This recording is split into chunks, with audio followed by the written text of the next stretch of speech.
ओम नमः शिवाय गुरवे सच्चिदानन्दमूर्तये निष्प्रपञ्चाय शान्ताय निरालम्बाय तेजसे।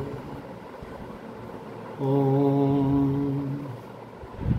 विश्वं दर्पणदृश्यमाननगरी तुल्यन्निजान्तर्गतं पश्यन्नात्मनि मायया बहिर्भूतं यथा निद्रया यत्साक्षात् कुरुते प्रबोधसमये स्वात्मानमेवाद्वयं तस्मै श्रीगुरुमूर्तये नमः इदं श्रीदक्षिणामूर्तये।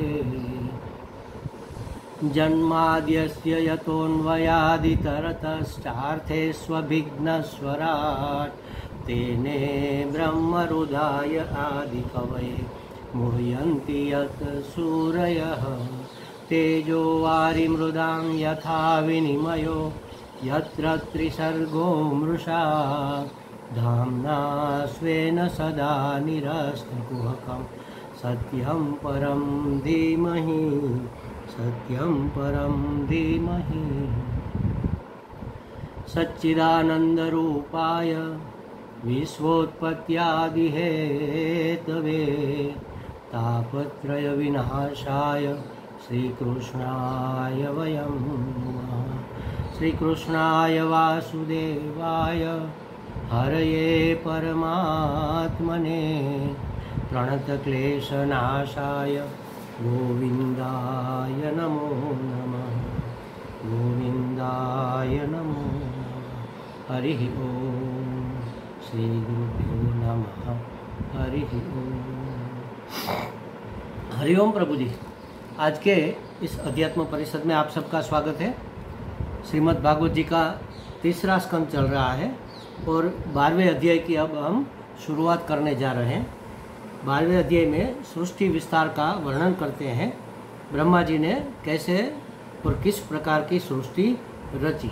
मैत्रेयी उवाच। मैत्रेयी कहते हैं कि ब्रह्मा जी जब सृष्टि की रचना करने बैठे, उद्धव जी ने पूछा कि कैसे और कब किस प्रकार की सृष्टि की रचना ब्रह्मा जी ने की। तब मैत्रेयी जी ने कहा कि जब वह सृष्टि की रचना करने बैठे तो ससर्जाग्रेघ्र तामिश्रमथ तामिश्रमादिकृत महामोहं च मोहं च तमश्चाज्ञानवृत्तयः। क्या कहते हैं? सबसे पहले उन्होंने अज्ञान की 5 वृत्तियों की रचना की। कौन सी वृत्तियाँ? तमस, मोह, महामोह, तामिश्र और अंधतामिश्र। ये 5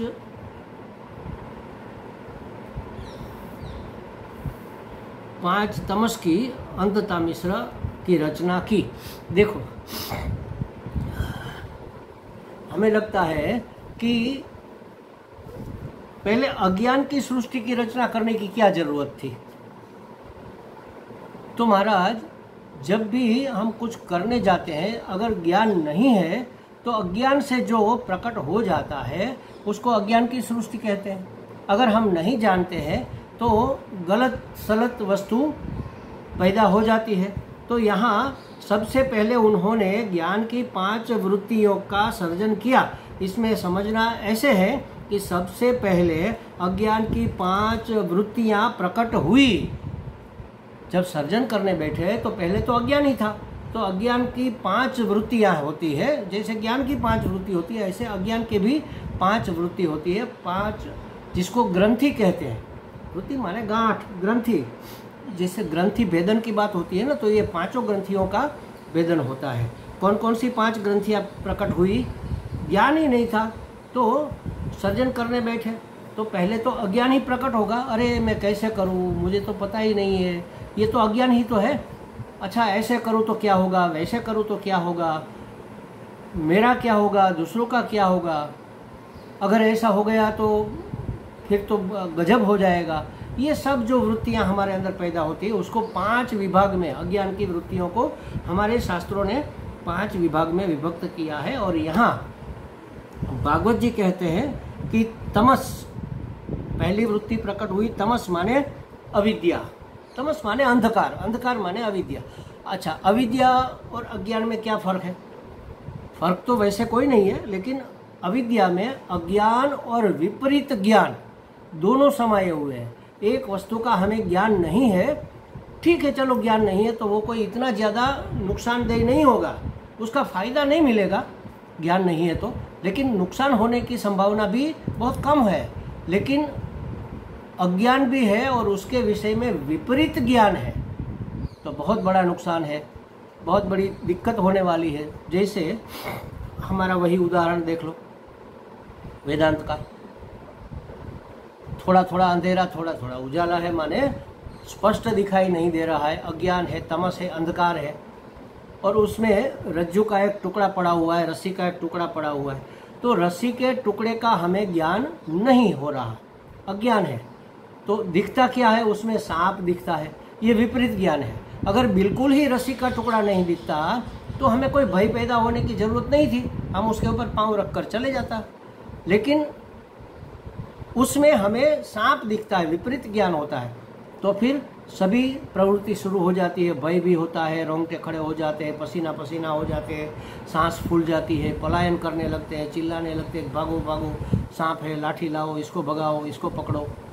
किसी को डर भी लगता है कि देखना कहीं काट ना ले, काट लेंगे तो मर जाएंगे, ये भय भी लगता है। तो अविद्या माने अज्ञान के साथ रहा हुआ विपरीत ज्ञान, ये अज्ञान की पहली वृत्ति है। दूसरी है मोह, मोह माने अस्मिता, अस्मिता माने मैं की ना समझी, कि ये मैं हूँ, वास्तविक मैं को न पहचानना और गलत मैं को पहचानना, इसको कहते हैं मोह। जैसे रज्जु को नहीं पहचाना और गलत सांप को जान लिया, तो मैं की गलत समझ, वो है मोह। महामोह माने मेरा, मैं और मेरा, यही तो माया है, मैं मोर तोर ते माया। तो मोह और महामोह, महामोह माने राग, जिसको मेरा कहते हैं, मोह माने अस्मिता माने मैं की समझ, और मोह माने राग माने मेरापन। तामिश्र माने द्वेष, किसी एक बाजू राग होगा तो दूसरी बाजू द्वेष भी तो होगा। द्वेष माने अरुचि, क्रोध कह लो, द्वेष कह लो। और अंधतामिश्र, तामिश्र और अंधतामिश्र माने अभिनिवेश। अभिनिवेश माने पांचों की व्याख्या करेंगे, 5 वस्तु है, तमस, मोह, महामोह, तामिश्र, अंधतामिश्र, ये 5, इसकी रचना हुई, माने कि ये 5 प्रकट हुए। तत्र उनमें, उन पंच पर्वा अविद्या में, अविद्या है 5 गांठों वाली, पर्व माने मन का गांठ, पंच पर्वा अविद्या में तमो नाम स्वरूप अप्रकाश, तम उसको कहते हैं स्वरूप के अप्रकाश को। तमस माने स्वरूप का, अप्रकाश माने अज्ञान, स्वस्वरूप का अज्ञान, इसी का नाम है तमः, तमस। मोह देहादि अहम बुद्धि, मोह किसको कहेंगे? देहादि में अहम बुद्धि, देहादि माने आदि माने देहादि संघात, ये स्थूल देह, कारण देह, स्थूल देह, सूक्ष्म देह, इंद्रियां, मन, बुद्धि, ये सब मिलाकर देहादि संघात। तो मोहो देहादि अहम बुद्धि, मोह में, मोह का मतलब है देहादि में अहम बुद्धि, मैं बुद्धि, माने विपरीत समझ। वहां पर अज्ञान था, यहाँ विपरीत समझ है। महामोह, महामोह भोगेच्छा, महामोह माने विषय सुख के भोग की इच्छा। विषय सुख कब होगा? मेरा मेरा मेरा करेंगे ना, तब संग्रह होगा। मुझे चाहिए, भोगेच्छा, ये मुझे सुख चाहिए, मुझे सुविधा चाहिए, मुझे ये चाहिए, मुझे वो चाहिए, तो भोगेच्छा का नाम है महामोह। तामिश्रम प्रतिघाते क्रोध, भोग सुख के लिए हमें जो विषय चाहिए उसमें अगर कोई अवरोध होता है तो जो क्रोध होता है उसको द्वेष कहते हैं, तामिश्र कहते हैं। तामिश्र माने भोग सुख की इच्छा में, उसके विषय की प्राप्ति में, उसके विषय के भोग में अवरोध रूप होने से जो वृत्ति प्रकट होती है उसको कहते हैं तामिश्र। और अंधतामिश्र माने तन्नाशो अहमेव मृत्योस्मि इति बुद्धि। अंधतामिश्र माने उस विषय सुख के साधन या तो उसका जो निमित्त है उसका नाश हो जाने से मैं नष्ट हो गया, ऐसी बुद्धि। कहते ना, अरे मर गया, अरे कहाँ मर गए, मर गए तो बोलते कैसे, अरे मैं तो मर गया, अरे मैं तो लुट गया, अरे मैं तो पिट गया, अरे मैं तो कट गया। तो समझो कि हमारा कोई एक दुकानदार है और दुकानदार अच्छा व्यवसाय चल रहा है, बिजनेस अच्छा चल रहा है और सीजन का टाइम है, बहुत कमाई हो रही है। वो घर पर आ गया, पीछे से दौड़ता हुआ मुनीम आया, उसने समाचार दिया, महाराज जी हम तो लुट गए। क्या हुआ? हमारी शॉप में आग लग गई, सब कुछ भस्म हो गया, अरे मर गया रे। सेठ जी को क्या लगेगा? मर गया रे। तो अपने भोग की सुविधा जुटाने की, भोग के निमित्त के साधन के नष्ट होने से मैं मर गया ऐसा जो भाव होता है, मैं नष्ट, उसके नाश से मेरे नाश की बुद्धि पैदा होती है। तन्नाशे अहमेव मृतो अस्मि इति बुद्धि, उसके नाश से मैं मर गया ऐसी बुद्धि हो जाना, इसका नाम है अंधतामिश्र, माने अभिनिवेश। अंधतामिश्र को अभिनिवेश भी कहते हैं। देखो ये पांचों जो ग्रंथियां हैं, पांचों वृत्तियां हैं, 5 मन के या पर्व कह लो, अविद्या के 5 पर्व, हर एक महात्मा ने हर एक ग्रंथ में कई नाम से इसको संबोधित किया है। अलग अलग नाम है लेकिन वस्तु एक ही है। जैसे विष्णु तंत्र में इसको कहा तमो विवेक, तमस माने अविवेक। पहला जो था ना तमस माने अज्ञान और विपरीत ज्ञान, इसका नाम है अविवेक। तमस माने अविवेक। मोह स्याद अंतःकरण विभ्रम, मोह माने अंतःकरण का विभ्रम, अंतःकरण में जन्मी हुई भ्रांति, विपरीत वृत्ति। महामोह विज्ञेयो ग्राम्य भोग सुखेषणा, महामोह माने विषय भोग के सुख की ऐषणा समझो। और मरणम ह्य घातम संतामिश्र क्रोध उच्यते, जो हमारे तामिश्र क्रोध कहते हैं किसको? जो हमें सुख देने वाली वस्तु का नष्ट हो जाने से हम भी नष्ट हो गए, ऐसा सुख, विषय सुख भोग प्राप्त न होने से मर जाने का भाव जन्मना। अरे मैं तो मर जाऊंगा, मुझे खाने को नहीं मिलेगा, मैं क्या करूंगा, अरे आज सोने की ठीक व्यवस्था नहीं है, मैं तो मर गया, अरे ऐसा होता है। हमें सुविधा नहीं मिलती है तो विषय सुख की प्राप्ति न होने से मर जाने की जो भावना पैदा होती है उसको कहते हैं अंधतामिश्र। तो यहाँ विष्णु तंत्र में ऐसा कहा गया। ज़्यादातर हमारे यहाँ प्रख्यात है, पतंजलि ने जो कहा है वही शब्द ज़्यादा प्रचलित है। पतंजलि महाराज ने क्या कहा है कि अविद्या अस्मिता राग द्वेष अभिनिवेश पंच क्लेशादि इति। तो अविद्या, अस्मिता, राग, द्वेष, अभिनिवेश, ये 5 क्लेश कहे जाते हैं। पंच क्लेश क्या है? अविद्या, अस्मिता, राग, द्वेष, अभिनिवेश। तो विष्णु स्वामी जी ने क्या कहा? अज्ञान विपर्यस भेद भेद शोकाहा, अज्ञान, विपर्यास, भेद, भय और शोक, ये 5 उन्होंने बताया। वही के वही 5 है, नाम अलग अलग रख दिए। यह अपने अज्ञान से उत्पन्न विपरीत ज्ञान है, अज्ञान से उत्पन्न होने वाली विपरीतता, भ्रमणा है ये 5। तो जिस प्रकार 5 पर्व अविद्या के होते हैं उसी प्रकार 5 पर्व विद्या के भी, इसके विपरीत जो है वह विद्या के पर्व। अज्ञान माने ज्ञान, उसका विपरीत हुआ ज्ञान। उसी तरह तो ये 5 प्रकार की अविद्या ब्रह्मा जी ने सबसे पहले प्रकट की, माने सबसे पहले प्रकट हुई। अच्छा, अत्यंत पापमयी 5 पर्वा अविद्या की सृष्टि से खिन्न हृदय ब्रह्मा जी ने अपने मन को भगवत ध्यान से पवित्र करके दूसरी पवित्र सृष्टि की फिर रचना की। ये 5 थी ना, उनसे ब्रह्मा जी को संतोष नहीं हुआ, क्योंकि नहीं होगा ना, खिन्न हो गए कि अरे ये क्या है, मुझे क्यों पता नहीं है मुझे क्या करना है। तो उन्होंने क्या किया?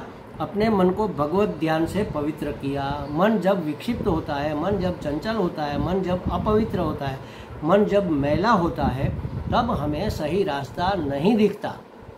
तो उस समय क्या करना चाहिए? तो यहाँ कहा गया जैसे ब्रह्मा जी ने किया वैसा हमें भी करना चाहिए। क्या किया ब्रह्मा जी ने? अपने मन को भगवत ध्यान से पवित्र किया। भगवान में ध्यान लगाया, भगवत ध्यान किया, माने मन स्थिर भी हुआ और शुद्ध भी हुआ और पवित्र भी हुआ। और फिर दूसरी पवित्र सृष्टि की रचना की। इस बार क्या हुआ? तो सनक, सनंदन, सनातन और सनत कुमार, ये 4 निवृत्ति परायण ऊर्ध्वरेता ब्रह्मचारी, ऊर्ध्वरेता माने नैष्ठिक ब्रह्मचारी, ये मुनियों का प्राकट्य हुआ। अपने इन पुत्रों को ब्रह्मा जी ने सृष्टि करने के लिए कहा कि चलो जाओ भाई, अब आप आगे सृष्टि चलाओ। तब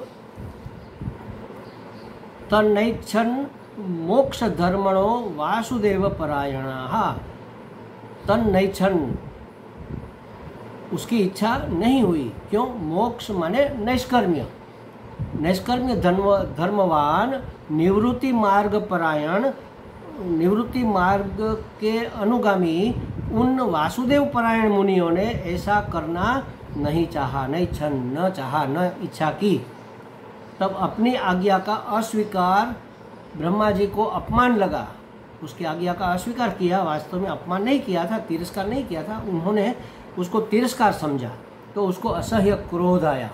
लेकिन क्रोध नहीं करना चाहिए, क्योंकि सृष्टि की रचना कर रहे हैं, माने कि यज्ञ हो रहा है, तो यज्ञ के समय क्रोध नहीं किया जा सकता।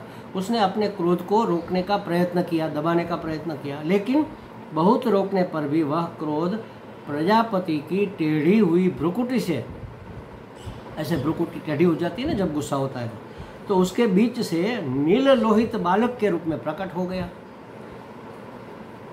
काला भूरा जैसा एक बच्चा वहाँ से प्रकट हो गया। देवताओं के पूर्वज वे भगवान भव माने रुद्र थे, उसको रुद्र कहा गया। क्या कहा उसने? नामानि कुरु में धाता स्थानानि च जगत गुरु। उसने कहा हे जगत गुरु, हे जगत पिता, मेरा नाम क्या है, मेरा स्थान क्या है, ये बताइए। उस बालक ने पूछा। तब ब्रह्मा जी ने कहा कि भाई जाओ तुम, उसको नाम दिया कि तुम पैदा होते ही रोने लगे हो और दूसरों को भी रुलाओगे, इसलिए तुम्हारा नाम रुद्र। और कहा कि अब प्रजा की उत्पत्ति करो, जाओ, मैं तो इसीलिए इसी काम में लगा हूँ। तब रुद्र बल, आकार और स्वभाव से अपने जैसे ही प्रजा की सृष्टि करने लगे। तो ये असुर जैसी सृष्टि को देखकर वह क्या करती है? वह सृष्टि उन असंख्यों को संसार भक्षण करते देखकर ब्रह्मा जी ने उन्हें प्रजा की सृष्टि करते हुए रोक दिया। भाई रुको रुको रुको, तुम्हें नहीं करनी है, क्योंकि तुम तो जो मैंने सृष्टि की उसका भी भक्षण कर रहे हो। तो और आज्ञा दी कि तो अब मैं क्या करूं? आज्ञा दी कि जाओ तुम सुख देने के लिए, सृष्टि को सुख देने के लिए, अभी तो तुम दुख दे रहे हो, सुख देने के लिए तप करो। तप यहाँ वेदांत शास्त्र में ज्ञान तप होता है, ज्ञानात्मक तप, वैचारिक तप होता है। तो एकाग्रता पूर्वक किया हुआ वैचारिक तप को तप कहते हैं। एकाग्रता पूर्वक किया हुआ वैचारिक तप को वेदांत शास्त्र में तप कहते हैं। उसको कहा कि जाओ तुम तप करो। तपसैव परम ज्योति भगवंतम अधोक्षजम सर्वभूत गुहावासम अंजसा विंदते पुमान।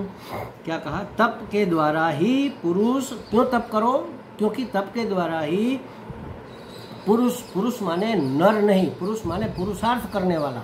ये 4 पुरुषार्थ है, इसमें से जो पुरुषार्थ करता है उसको पुरुष कहते हैं। फिर वह नारी हो, नर हो, जो भी हो। तप के द्वारा, कैसा तप?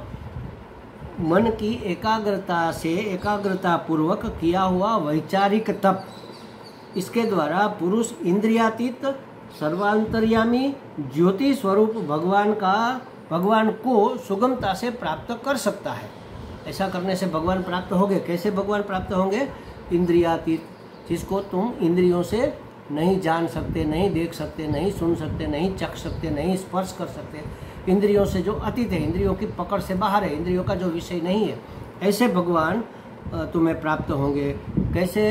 अंतर्यामी और सर्वांतर्यामी, हमारे अंदर बैठे हुए नहीं, सबके अंदर जो निवास कर रहे हैं, सबके अंदर बैठे हुए, उपादान स्वरूप।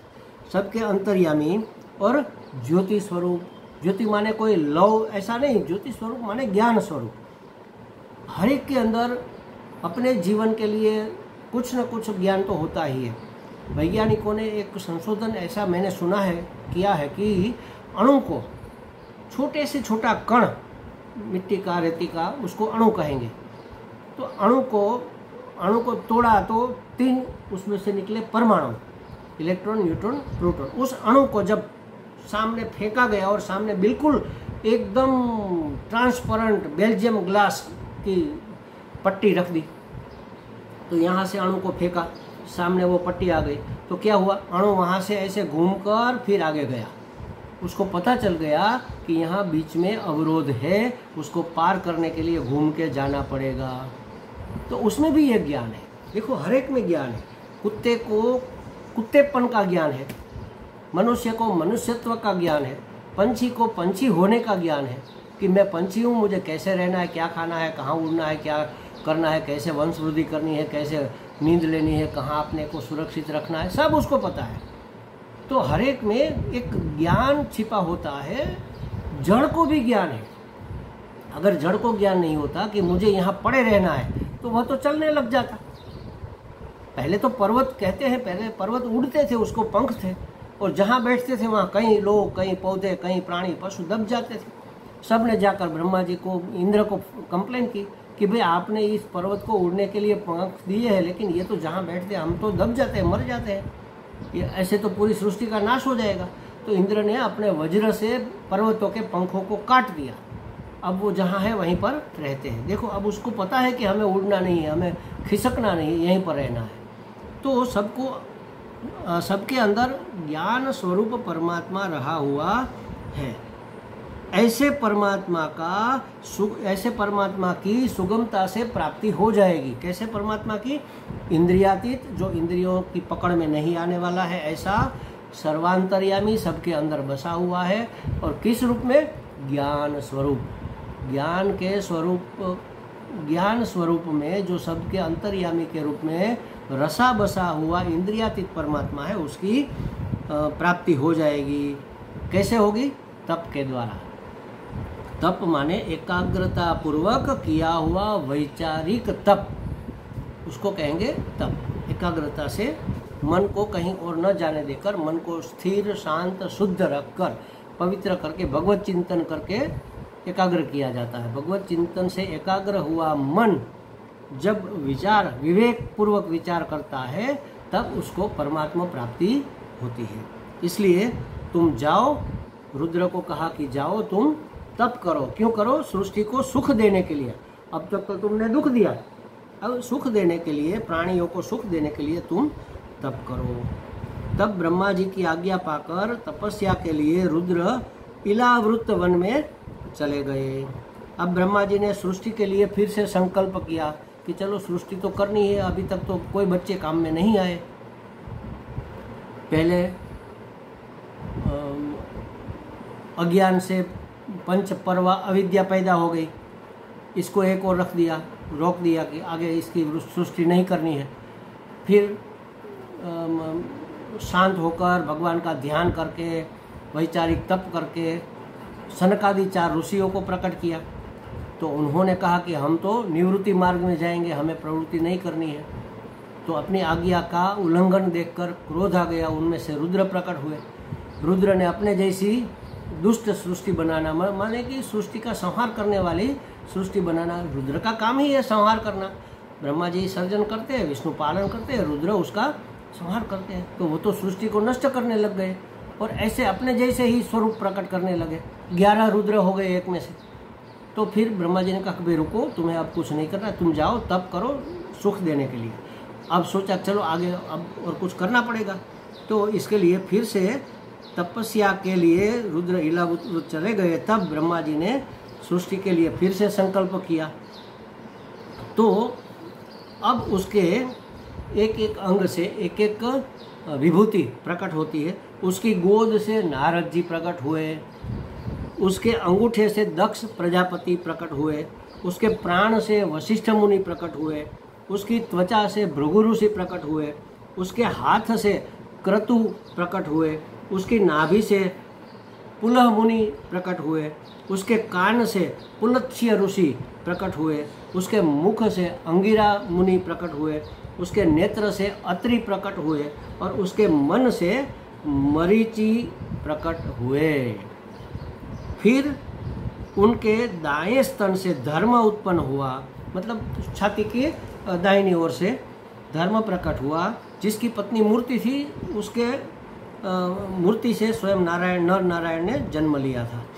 तथा उनकी पीठ से आगे से धर्म प्रकट हुआ, उसकी पीठ से अधर्म प्रकट हुआ और उससे संसार को भयभीत करने वाली मृत्यु, धर्म अधर्म और अधर्म से मृत्यु उत्पन्न हुई। तो किसी भी कर्म करने के लिए ज्ञान की, विद्या की आवश्यकता होती है, ये हमने देखा। पहले तो ज्ञान नहीं था, तो अविद्या से ये पंच पर्वा अविद्या प्रकट हुई अज्ञान के कारण। लेकिन अगर कुछ करना है, कुछ कर्म, तो उसके लिए ज्ञान की, विद्या की आवश्यकता होती है। ब्रह्मा जी को भी सृष्टि सर्जन के लिए विद्या की आवश्यकता थी। विद्या माने सरस्वती की आवश्यकता थी। अब सरस्वती का प्राकट्य हुआ तो ब्रह्मा जी के मन में विद्या के प्रति अधर्म का संकल्प उठा।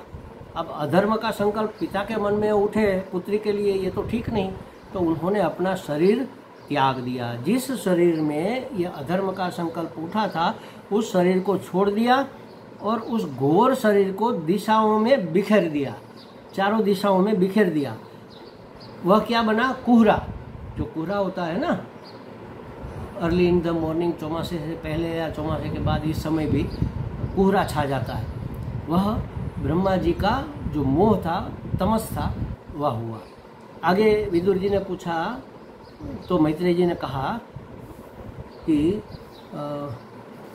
ऋग्यजु सामार्थवाख्यान वेदान पूर्वादिभिर्मुखैः शस्त्रमीज्यां स्तुति स्तोमं प्रायश्चित्तं व्यधात्क्रमात्।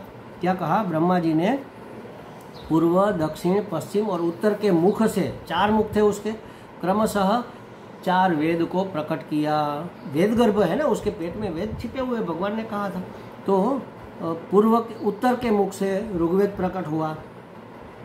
क्रमशः माने एक एक, पूर्व के मुख से ऋग्वेद प्रकट हुआ, दक्षिण के मुख से यजुर्वेद प्रकट हुआ, सामवेद प्रकट हुआ उत्तर के मुख से, और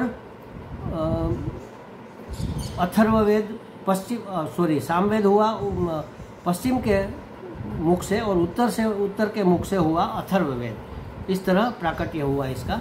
इसी क्रम से शास्त्र में उसके होता का कर्म शास्त्र प्रकट हुआ। इज्जिया माने ऊर्ध्वयु का कर्म प्रकट, अध्वर्यु का, इज्जिया माने अध्वर्यु का कर्म, शास्त्र माने होता का कर्म, स्तुति माने उद्गाता का कर्म, और प्रायश्चित माने ब्रह्मा जी का कर्म। इन चारों की भी रचना हो गई। और ये सब चारों वेद सभी ज्ञान के लिए, और ये जो बाकी 4 जो बताया, ये सब यज्ञ के लिए प्रकट हुए। तो पूरी सृष्टि यज्ञ स्वरूप है। यज्ञ स्वरूप माने अपने अपने कर्म में निष्ठ, कोई अपेक्षा के बगैर अगर हम कोई काम करते हैं तो उसको कहते हैं यज्ञ। निष्काम कर्म यज्ञ कहा जाता है। गीता जी में यज्ञ की यही व्याख्या है। हर एक दूसरे में अपनी आहुति, सब लोग जैसे पेड़ पौधे अपने छाया की, अपने पत्तों की, अपने फल की, अपने लकड़ियों की आहुति दे रहा है, तो उसी तरह बादल अपने जल की आहुति पृथ्वी में दे रहा है, पृथ्वी अपने सत्व की आहुति अन्न में दे रहा है, अन्न अपनी आहुति मनुष्य के लिए, भोजन के लिए, प्राणियों के भोजन में दे रहा है। तो इसी तरह अपने आप को समर्पित करना, आहुति के रूप में देना, इसी का नाम यज्ञ है। इस तरह से यज्ञ के लिए जो 4 मुख्य वस्तुएं होती है, एक तो होता है होता, अध्वर्यु, उद्गाता और ब्रह्मा। तो होता शास्त्र का, श्लोकों का, मंत्र का गान करता है। अध्वर्यु का कर्म है इज्जिया, स्तुति उद्गाता का कर्म है, और प्रायश्चित ब्रह्मा जी का कर्म है। तो इन चारों की रचना हो गई। फिर आगे यज्ञ की बातें और भी बहुत सारी सृष्टियाँ हुई, इसकी बातें हम बाद में करेंगे। ओम पूर्णमदः पूर्णमिदं पूर्णात् पूर्णमुदच्यते पूर्णस्य पूर्णमादाय पूर्णमेवावशिष्यते। ओम शांति शांति शांति। हरि ओम। श्री गुरुभ्यो नमः। हरि ओम।